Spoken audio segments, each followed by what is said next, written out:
Hello everybody, this is Fernando for the latest Cryptids and Monsters video. Alright, let's go ahead and let's do another entry here. This one based on one of your past suggestions. This one suggested a little over a year ago or so, and it has to do with the fabled world of one of the All-Stars, in this case the Bigfoot type creatures. There are various versions of these creatures apparently located throughout multiple parts of the world, including of course certain regions that are much colder that fall into the Yeti world. But yes, this case, this cryptid has to do with one located up there north in Canada. So I'm about to talk about the particular location, the place that this thing is located. So those of you that live by this area, it'll be interesting to hear if you've heard about this legend. It definitely has a very recognizable moniker. It goes by this. You're looking at it now, and you'll see exactly why it's called this. It's known as Old Yellowtop. So let's go ahead and let's talk about all the fascinating info associated with this cousin of sorts within the Bigfoot world. So what was or is this Old Yellowtop? I say was because there may be a chance, at least based on the last known sighting, that it hasn't been around for a good while. This Old Yellowtop, essentially, it's another version of a Bigfoot or a Sasquatch within the northern parts of the world. In this case, though, in Canada, specifically in Cobalt, Ontario, Canada. So again, if those of you happen to live near that area, maybe you have family members or you have others that you know within that location, but it'd be really great to hear if you've had any known encounters within that location. But yes, this creature, it's basically your average Bigfoot slash Sasquatch. A tall bipedal creature, completely covered with hair, of course. Looks much larger than your average person. Taller in the sense that it's more than 7 feet tall. And it has the usual characteristics of a Bigfoot too when it comes to its strong, muscular build, its ape-like face, but more human-like as opposed to your average ape. The fact that it moves just like a human would instead of, let's say, on all fours, that's another characteristic of it. But by far, the biggest discernible thing with this creature happens to be the top part of its head. Multiple witnesses have reported it having a blonde patch of hair on top of its head. Not only that, but in other cases, it seems to stretch down towards the rest of its head, almost like towards its neck, and in some cases towards its shoulders. It's been described as having a light colored mane too. It was interesting when I was reading this. It reminded me of like the various versions of monkeys, gorillas, how you have of course the awesome looking silverbacks. They just look so powerful, and they have that very distinct streak of silver going behind them. It reminded me of this when I was reading this information. Could this be just like another version of the Sasquatch slash Bigfoot, but in this case it has this silveryish or blondish type streak on the top of its hair. Speaking of those sightings, yes, absolutely, there have been a good number of sightings from this creature. This is not, for all intents and purposes, like a hidden creature. I mean, it does stay hidden clearly, but not enough so that it doesn't accidentally run into people. Not unlike some of the other cryptids that I've talked about where it's just almost like pulling teeth trying to find them. No, in this case, this particular Sasquatch or Bigfoot absolutely runs into people. In fact, here are some of the last known sightings associated with this creature. So the first one, I guess you could say, it happened back in 1906, and this was within that town called Cobalt. That place, by the way, seems to have a mining department there. Like, it's pretty huge in the world of mining, maybe even in silver or other forms of mining, coal, something along those lines. Could somebody point that out to me and let me know, like, what's the main thing there as far as its export? Is it something along mining?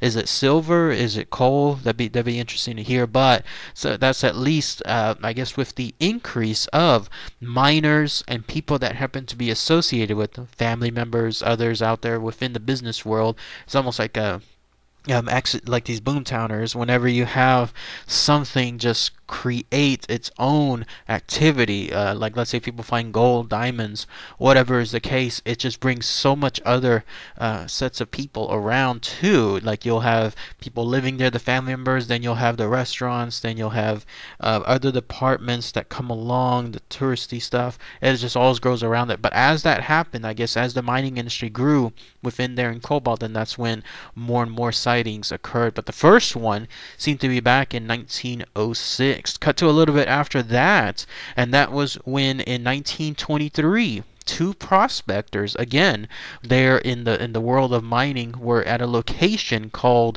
Wettlaufer Mine, also near Cobalt. They were taking test samples to see what would be the best area to start mining. And when they did so, they saw something in the distance that they thought looked like a bear, and it was just happened to be feasting on some kind of patch, a blueberry patch to be specific. So to ensure that this bear wasn't necessarily going to get any closer to them, one of those miners, by the way, the prospectors' guys' names were J.A. Macaulay and the other one Lorne Wilson.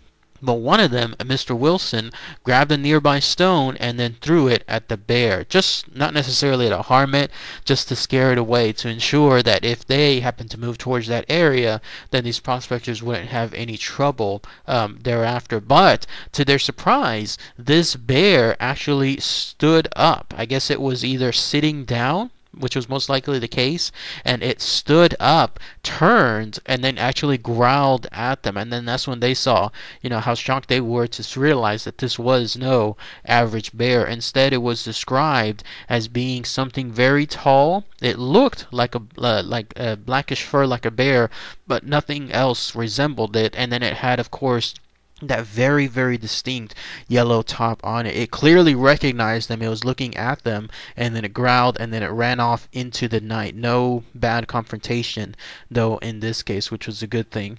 Fast forward to 1947, and there was a woman and her young son who happened to be walking along, in this case, the railroad tracks there in Cobalt. It seems like this was a weekly tradition where they would go out and then try to go shopping, I guess, go to their grocery shopping within a nearby area.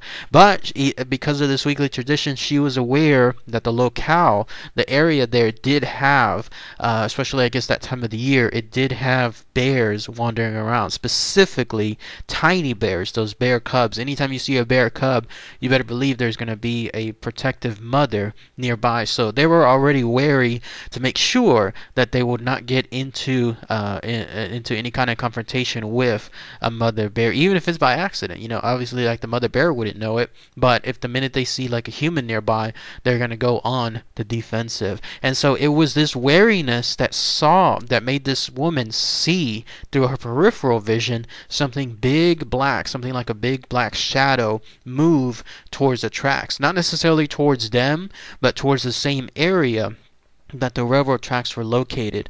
And then when she turned, she saw her and her son, something else that was, as they described it, beyond belief. There it was, standing in front of them. It was not a bear, it was not a wolf, it was most definitely something standing on two legs, exactly like a man would, and it was completely covered in brown hair. So this beast also saw them, and they in turn saw it, but just like the last encounter, it didn't do anything. It just simply crossed along the tracks and then disappeared right into the woods. So two instances in this case of this old yellow top running into people, and then in both cases it's not doing anything harmful at all. She, by the way, also stated that there was something in terms of a very distinct yellow portion towards the top of its head. And then one other sighting happened in 1970, cut to a couple of years later after that, August 4th.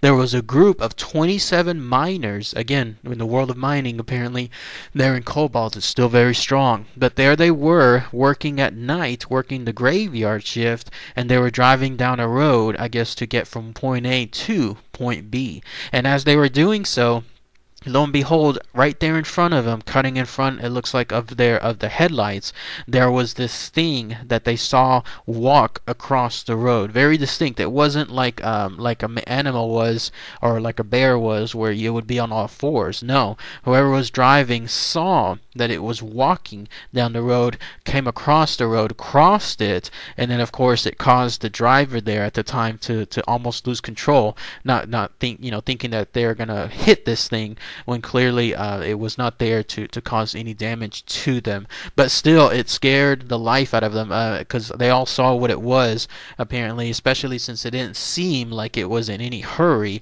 to amble across the road. No, in this case, it just walked across it and then disappeared into the woods. Gave them plenty of time to see it. There was multiple witnesses there, and they all described it as, again, same mantra. They thought it was a bear, but because of the fact and the way it was walking clearly like a man was, and it had that very distinct lightish hair, in this case reaching down to its shoulders. Remember I was mentioning that earlier, how some versions of Old Yellowtop do have that mane coming across its shoulders, but otherwise the rest of its body was just completely covered in fur. And what's interesting is that the driver, apparently his name was Latrell, he stated that he actually heard about the legends of Old Yellowtop, but he never believed them.